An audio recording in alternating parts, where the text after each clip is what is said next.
Happy Freitas! I'm the Human Floyd, here with your rumors from the continent of Tamriel for the 8th of Last Seed.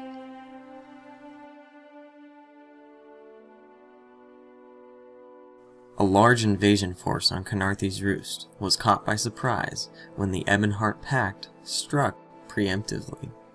Somehow they had known that the 5 warships in Mistral's harbor were destined for Black Marsh.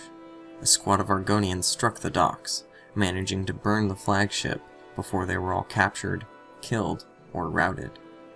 Responding quickly, the Grey Watch, Relics, and the Twin Tails Company mustered up a large defense.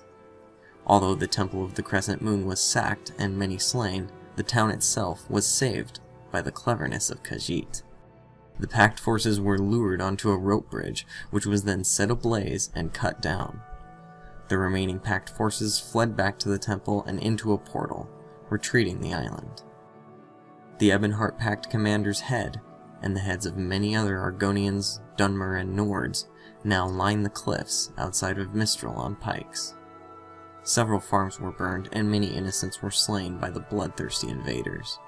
Some locals on Canarthy's Roost questioned the decision to join the Aldemary Dominion now more than ever.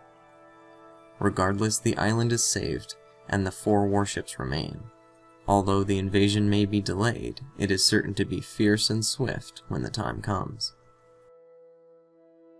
After the bloody battle, 4 Altmer were seen in Mistral inquiring as to what had happened. 3 male Mer and a hooded female questioned any who had been involved or witnessed the battle. It appears they too had lost a comrade, a nervous scholar and mage, who had only been here on business to retrieve something. It was never disclosed what it was the hapless mage was after.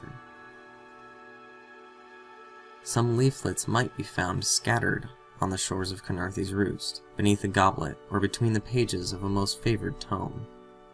Upon unfurling the fine parchment, one would read the elegant script. You know in your heart the danger facing your lands. You have been betrayed. Your leaders now bend knee to a wastrel child, an adventurer given the throne by an accident of blood, a wench more fit for a cup house than a throne room. Rise up against this queen, against her dominion. Who could it be that would spread such propaganda after a terrible tragedy? Who would dare have the audacity to speak against the mighty force of the Dominion? One thing is known, however. Anyone who has lost a loved one since the union of the 3 races may have reason to be in doubt of its strength. Relics, the shop of curiosities that once made its home in the now devastated Firsthold, has reappeared in the Arrow Point Club in Volkelgard, apparently doing as well as ever. The owner, Leorin, and a handful of what must be groups of employees have been busily making connections in and around Auradon. Shadowy figures have made calls upon the shop, and the curator has, with a small retinue, recently made a trip out to Hadron's caravan to meet with the leadership of the mercenary troop, the Twin Tails Company. What a shopkeep would need with the mercenaries is unknown.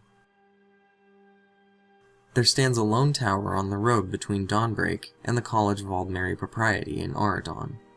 There is no apparent owner of the tower, and it is rumored to remain abandoned, but reports have begun to surface of activity there recently. On investigation, nothing has been found to indicate anything out of the ordinary. More trouble at the Thizrini Arena last week. Another spectator leapt from the stands to provide assistance when it seemed as though 2 competitors might very well have been brutally murdered by centaurs. The spectator in question, a Nord with a chip on his shoulder, seemed to have a pre-existing grudge with the announcer, something about his friend being held in captivity. It all seems pretty shady, but then what more can you expect from Reaper's March pit fighting? Since returning to public life in Auradon, Caitlin Fairvarin and her young son, Morwinyon, seem to be doing rather well in their attempt at finding a place again in Aldemary society. It is possible that the child she often brings with her is the cause to her recent success in this, for there has not yet been a mer, man, or beast who has not looked upon him with affection or resisted his charming nature. Now it is spoken that she is advertising employment for household staff, and the wage is rumored to be more than generous. She also searches for a well-versed tutor, so that her son can learn the ways and grow into a proper Altmer lord. Business is slow but steady in the apothecary and healing sanctuary she owns in Shattered Grove.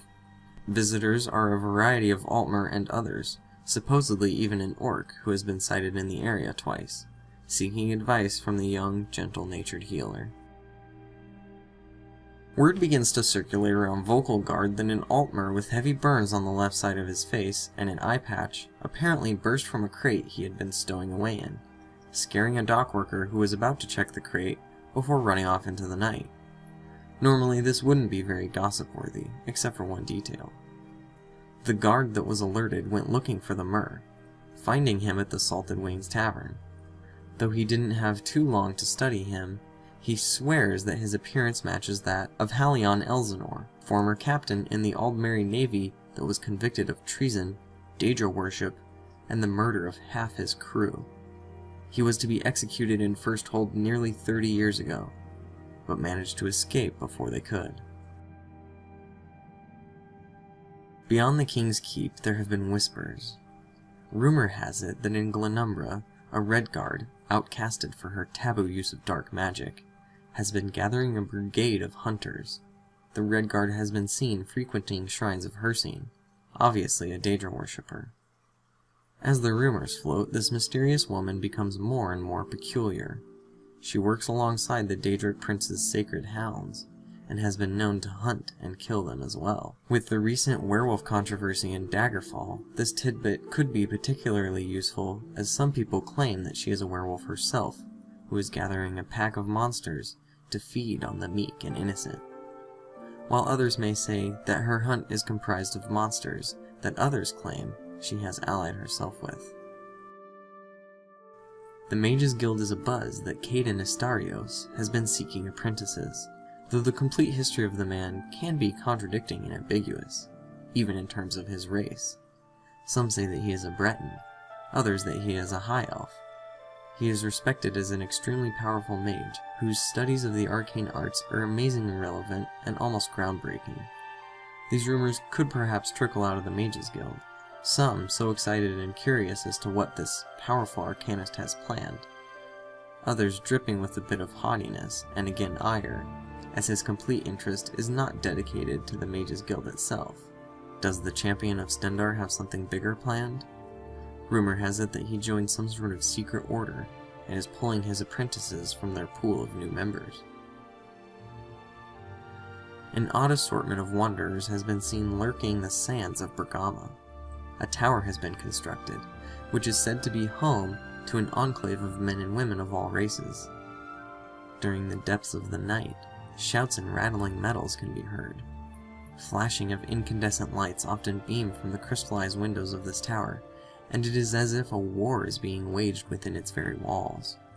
Whoever these people are, they seem to have earned the favor of King Vaharajad, as guards make note to leave them to their devices and stay clear of the tower altogether. This enclave works regularly to dismantle the growing populace of undead abominations soiling the Alakir sands. They keep to themselves for the most part, but there is something to be said of such a diverse group of men and mer, as their true intentions in Hammerfall remain a complete mystery. An Altmer necromancer terrorized the city of Wayrest recently, resulting in a citywide manhunt to track down the fiend. Frightened residents reported unholy screams emanating from inside a local temple, where the evil mage had warded himself inside. Sharon de Galain of the Phantom Legion led a ragtag team to bring the evildoer to justice, breaking into the church with nary time to spare.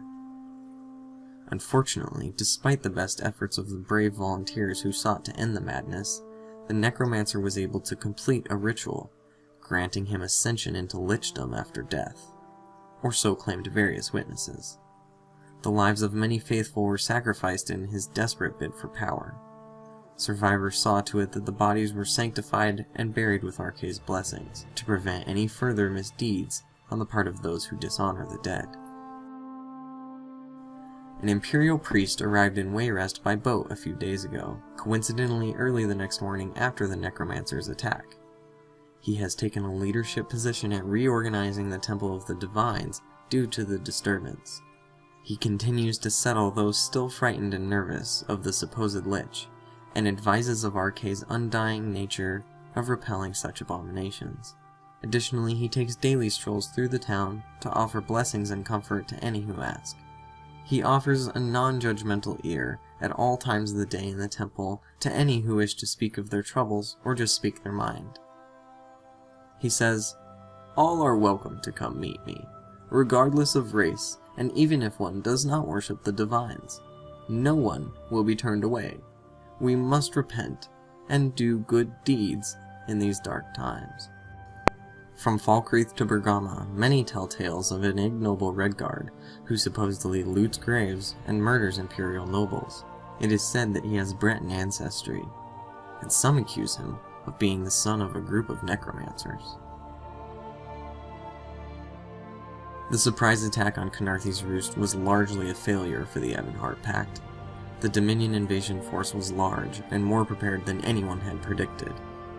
Many were captured and slain. Prisoners have been exchanged in Cyrodiil, mostly unharmed. The conflict is far from over, but the Pact will need time to lick its wounds and prepare for the Dominion's retaliation.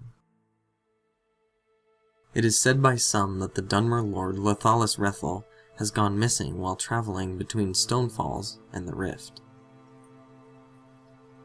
There's been stories in Ebonheart that a lone Nord recovered a stash of stolen mead. Said redhead Nord was last seen on her way to Eastmarch, probably returning the stolen mead to its owners. Although the authorities in Stormhold have tried to keep it quiet, there's stories spreading of bodies vanishing from the Hall of the Dead. The guard claims that he saw nothing, the strong smell of Sujama on his breath.